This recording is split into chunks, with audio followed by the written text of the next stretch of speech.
guys, I'm Anthony Di Pasquale, nutritionist in Toronto, and today we're going to go shopping together. Canada's Food Guide has 4 food groups. The most important one, the most proven for bone mass, for heart health, brain health, eye health, bone mass, you heard that right, is vegetables and fruit. So vegetables and fruit, people say, well, you know, they're sprayed, I don't know if I want to eat them, should I get organic, should I not get organic? The most important thing is that you eat your vegetables and fruit. Whether or not they're organic is secondary. I'm going to talk more about organics when we get to the meat section, okay? Now this is the brassica family of vegetables. So this is broccoli, this is kale, and these here are Brussels sprouts. So that's the brassica family of vegetables, and they're amazing for actually turning on detox in the liver on a cellular level. And they also help women to metabolize out any excess of estrogen. Right behind me we have nuts and seeds. Nuts and seeds are very fatty, and fat is not a problem. Okay, so we have this kind of mythology that we have to eat low fat. The research just isn't there. Okay, we have the Maasai tribe in Africa. We have the island of Crete in Greece. We have the Inuit. We have the South Polynesians. All of these groups have 50% or more of their diet as fat, calories, and guess what? They have hardly any heart disease. Their heart disease rates are way lower than ours. So, nuts and seeds are a high-fat food, and they're proven to be heart protective. Now, myself, I'm a bit of an extremist. I only eat raw nuts and seeds that are organic, but you know what? All the research with nuts and seeds and protecting your heart health has been done with normal nuts and seeds that are even roasted and salted, so don't worry about it. Salt is only a problem when people don't drink enough water. So, points are, vegetables and fruit, eat a ton of them. They're proven to be important for you. Dairy is kind of a mythology, so we're going to look at some dairy examples in a little bit when we get to that section. Here we are in the meat section, and meats are far more contaminated than fruits and vegetables. So before I talked about organic, if you're going to buy something organic, if you're going to start to make some steps towards organic, the most important thing for you to get organic is animal products, so dairy products and meat products. So something like this is some lean ground pork. Pork actually reacts against all 4 blood types. So Dr. Diadamo, in his work with the blood types, found that pork reacted against all 4. So in other words, pork is not good for anybody. Second thing I want to show here is New Zealand lamb. I really love lamb. This is New Zealand sourced lamb. And it is not organic, but it's close enough in my book to being organic, because in New Zealand they have very conservative agricultural laws, and they actually are not allowed to spray the pasture where the lambs feed, or the sheep feed, with any kind of pesticides. So it's not certified organic, but it's pretty clean eating. Here I've got some ham. And ham, again, it's a pork product, so there's that to think about. But any prepared meat, any meat that you can just take out of the package and put into a sandwich, has got nitrates or nitrites in it, which are powerful carcinogens. So either don't eat them at all. If you are going to eat luncheon meat, if you want some Italian examples, be like capicola or mortadella, if you're going to eat, or bologna.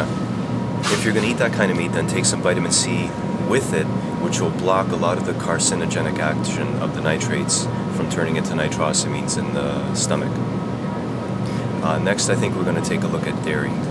As I was saying before, dairy products are kind of mythology. The whole concept of food groups was invented by the Dairy Board in the USA, and then they distributed for free across the USA this learning tools for teachers to use about nutrition. However, I like dairy, I think it's tasty, but it's not a big deal for helping your bones. Vegetables and fruit are more important for bone mass than dairy is. In terms of allergenicity, dairy is one of the most allergenic, potentially, foods. So the best way to eat dairy is to have as much as you want for a few days, and then take a break for a few days and go back on it. Here in my hands I've got some goat dairy. So goat and sheep-based dairy is far easier to digest and less allergenic. I actually had a mother saying that her child was very colicky. I said immediately take them off cow milk and put them on goat milk, and they improved immediately as well. Cheese is a high-fat food, but in terms of raising your cholesterol, that's nothing to worry about. What you need to worry about for raising cholesterol is excess sugar, actually any sugar. Margarine, which is a complete joke, so we're going to talk about margarine in a second. Dairy for heart health is not a problem. Butter has always been better than margarine, and the research has always showed that. Go on my website and you're going to see some nice research on that on the fat page. So next, yeah, let's go take a look at that evil margarine. So I'm here beside the juices, and I tell clients all the time, especially if they want to lose weight, fruits and vegetables, as I was saying, are so good for you, but don't drink them, okay? You want orange in your body? Eat an orange. It's far less fattening. The juice has been cooked. The sugar is going to hit the bloodstream way too fast, create a lot of insulin and a lot of new body fat. So I'm always trying to gain weight. I still don't drink juice very often. It's like a treat once in a while. Now I mentioned butter and margarine. Here's some butter, here's some margarine. Butter, or if you're using butter, organic butter is far better than the commercial butter, but it's not on my bad list. This is on my maybe caution list, okay? This is on my bad list. I love picking on these guys. I love it, okay? So here they've bribed the Heart and Stroke Foundation to say that it's good for you. And then they have olive oil written on this Basel margarine, and they've colored it green. Okay, so olive oil, let me see, let's look for the olive oil. Olive oil, this has 6% olive oil. Guess what? If I bought a bottle of olive oil, it'd be 100% olive oil and beat the pants off of this nutritionally. The first ingredient on this is canola oil, which is a huge scam. It should be called scamola oil. It has a lot of trans fats in it. Basel has trans fats. Now there's fats that are even worse than trans fats, if you can believe that. They're called polyaromatic hydrocarbons. On my website, on the fat page, you'll see the independent lab results that showed that Basel had over 10 times the European legal limit of polyaromatic hydrocarbons. But they give a lot of money to the Heart and Stroke Foundation, so they get the health check. This stuff, I wouldn't give it, I don't know, I wouldn't even melt it down and put it in my car. I'd be afraid it would ruin my diesel engine or something. Alright, so next let's take a look at breads. Here we are in the bread section. Now bread is the first thing that I cut out of the diet for people that want to get ripped, they want to get lean, they want to lose fat, they want to lose weight. Bread's got to go. I don't put them on a low-carb diet. I put them on a good carb diet, which means no bread. If you must eat bread, then by far the best choice in my opinion is 100% rye. So I picked out a couple of ryes here, but unfortunately none of them are 100% rye.